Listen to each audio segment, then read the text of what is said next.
Ďakujem veľmi pekne za pozvanie. Thank you very much for the invitation to come here to present our findings on behalf of Health Policy Institute from Bratislava and Central European University from Budapest. I'm really glad today to present our results on comparative analysis on regulation on assisted reproduction in two countries in Serbia and Hungary. So you are wondering maybe why we choose these two countries. It's working. So first, we found that these countries are having pro-natalist policies, and as well, both of countries are having post-communistic healthcare systems. They're also neighboring countries, and in these countries, assisted reproduction treatment is one of considered as a really expensive for the people in general. But above everything, we also took a look in socio-demographical indicators, and we found out such a huge similarity. So please take a look on population growth rate and birth rate per 1,000 population. It's almost the same. I swear I didn't copy-paste. It's really from the statistical office. And regarding number of infertile couples in these countries, as you know, we are mainly dealing with the estimation. It's really difficult to precise the exact data, but estimation says that every sixth couple in Serbia and every seventh couple in Hungary are having problem to conceive, which is around 100,000 or 150,000 couples in Hungary. I'm just saying once again, this is estimation. So then we started our research on legislation and regulations. And we started from the key organization in these countries. So we found out there is a Ministry of Health in both cases, also insurance fund. As well, in Serbia, recently it's established a Directorate for Biomedicine, which is established, but it's not working as supposed to work.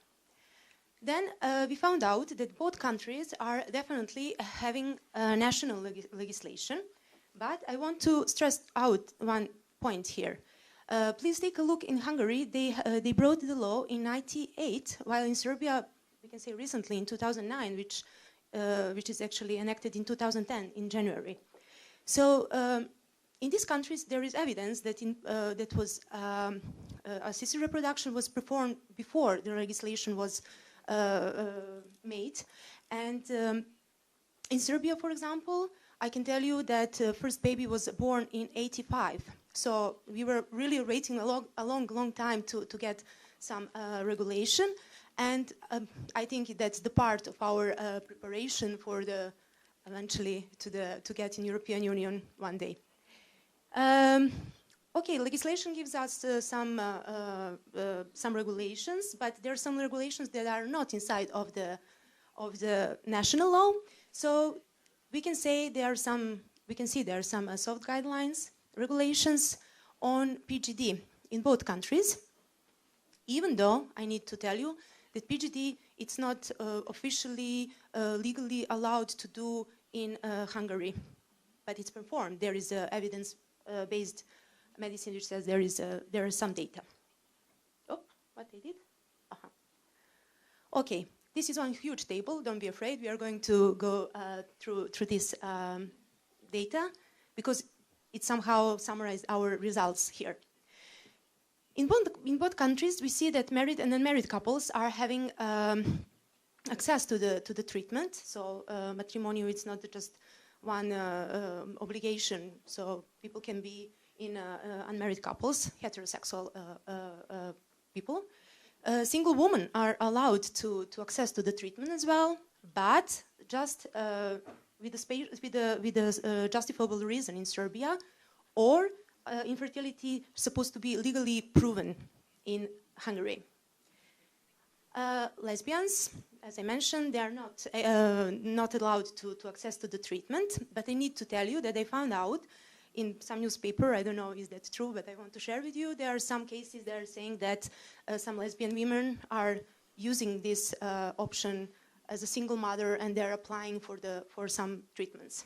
I guess might happen, but if it's happening, then supposed to be some legal mechanism which will control. So topic about register on the national level that we discussed in the session before. We see that in Serbia and Hungary there is, and I need once again to stress out that in Serbia exists, but just on the paper, because we didn't actually truly implement our regulations, except that we established that Directory of Biomedicine, but there is one gap, because the reason, as they said, it's actually necessary to change the law, to change the family law, and no one wants to do it, and they're doing so many things, so it's like somehow postponed. National register exists in Hungary, but and it's all compulsory to report. But it's interesting, there is no sanction for those who are not reporting. It's also interesting to say. So, for example, there is evidence that out of 11 centers, 5 have been reporting, but that's it. There is no sanction for those who are not reporting. Serbia and Hungary are performing, as you can see, different type of methods, which are allowed.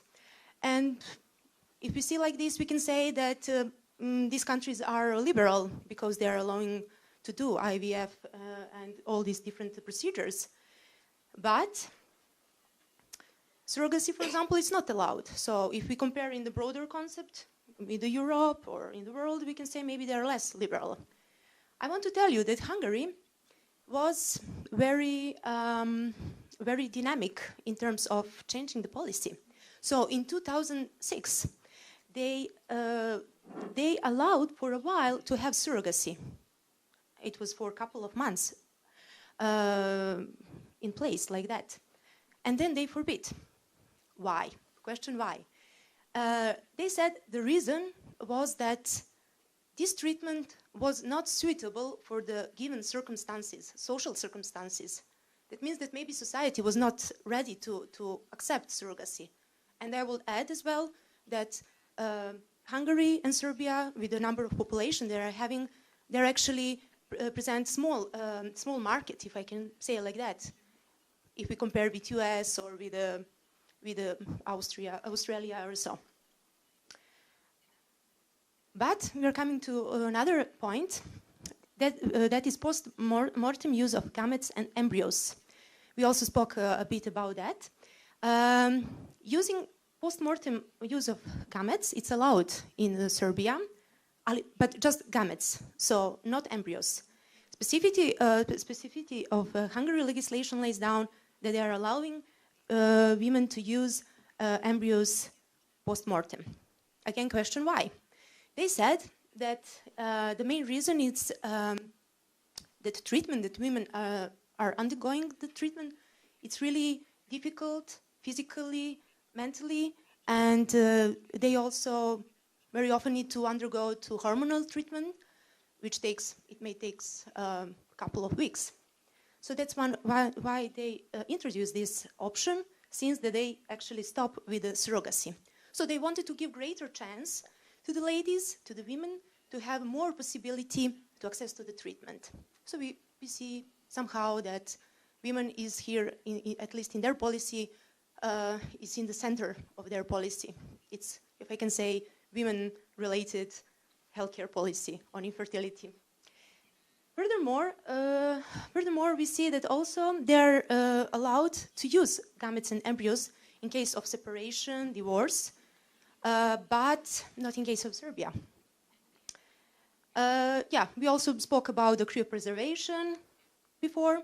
In Serbia, according to the law, it's 5 years. But if there is some special case, it can be also 5 years additional. While in Hungary, that it's 10 years. And also, we spoke about research works on embryos. So we find out that in both countries there is possibility to research on embryos, but while in Hungary we see there is like certain timeline, let's say, or certain time given to embryos to live. In another hand, in Serbia there is let's say possibility just to it's up to the embryologist to see whether some embryo is suitable to be preserved, or, as they said in the law, either way it will die.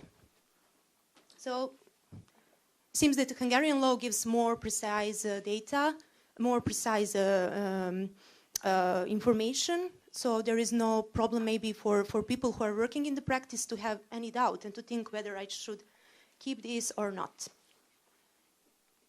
So furthermore, we wanted to see another question, which is also important, that's the donation issue. As you can see from the table, both countries are allowing sperm donation, but only if it's anonymous. I can question why.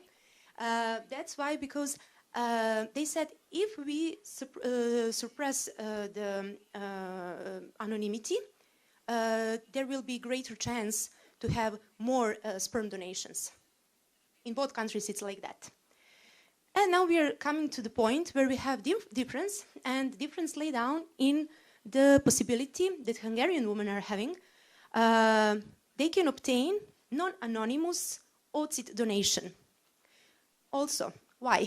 Again, they said that reason before that there was a possibility that sister can donate egg for her sister that is childless. But since that it's kind of a very narrow possibility, there is not so many possibility, maybe due to the health problem, sister cannot donate the oocyte. So they said, okay, let's open it to be non-anonymous. So women can search for the donor, and that's important because like that she can find it among her friends, among her closer relatives, and so. Embryo donation in Serbia, it's completely forbidden. So that means that Serbian couples who are having problem to conceive and they're having only chance maybe to have donation, they need actually to look and to go abroad to look for the embryos.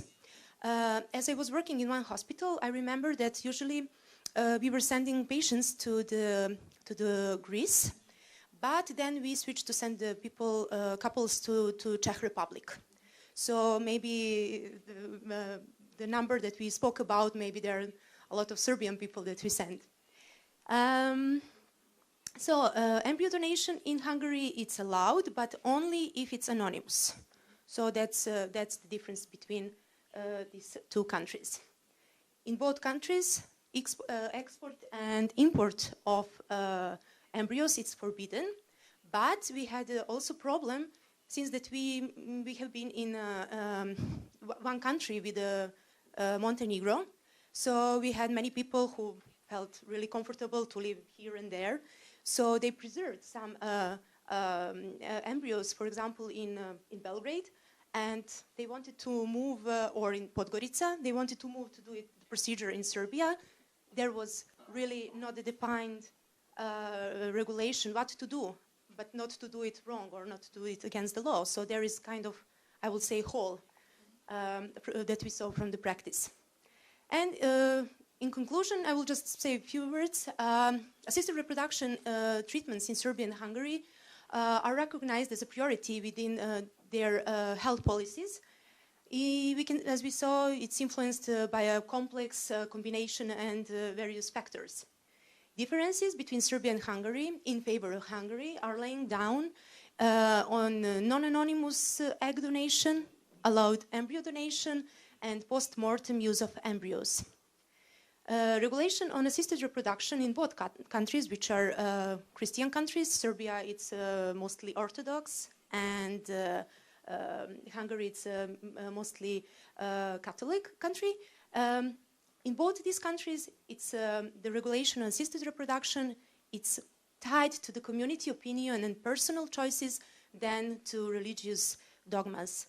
Except, I would say, except in the case of surrogacy, where we can see much more influence of religion in this country, as well as assisted reproduction treatment for the homosexual couples.